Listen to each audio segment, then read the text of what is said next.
មនុษย์ដែលក្បត់គេមិនស្គាល់ទេពាក្យថាស្មងស្នេហ៍តែពេលនេះម្ដេចក៏ប្រែចេះស្មោះប្រែចេះស្មោះស្នេហ៍ពេលបានជួបអូនដល់ពេលនេះទើបបងដឹងមនុស្សស្មោះនឹងគឺមានតម្លៃអូនឲ្យបងយល់អត្ថន័យស្រឡាញ់ថ្លៃស្រឡាញ់ថ្លៃគ្មានថ្ងៃបំភ្លេចមានអូនម្នាក់គ្រប់គ្រាន់ហើយមិនចង់ឡើយមានស្នេហ៍ដូចមុនធ្វើមនុស្សស្មោះព្រោះមាសមកព្រោះមិនចង់ឃើញអូនទឹកភ្នែ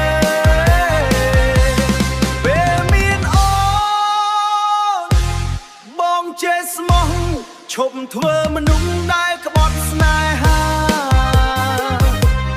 ពេលមានអូនបងចេះស្មោះ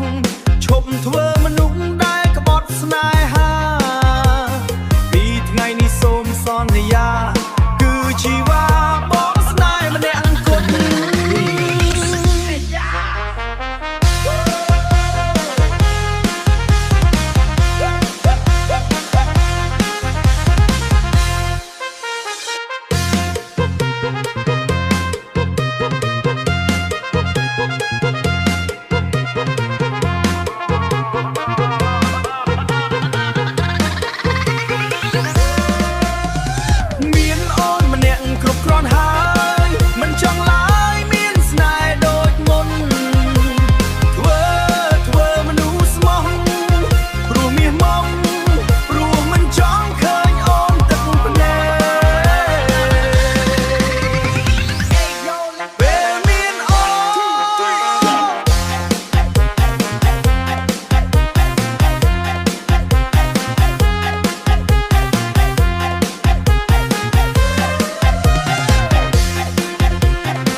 The Mayor Remix.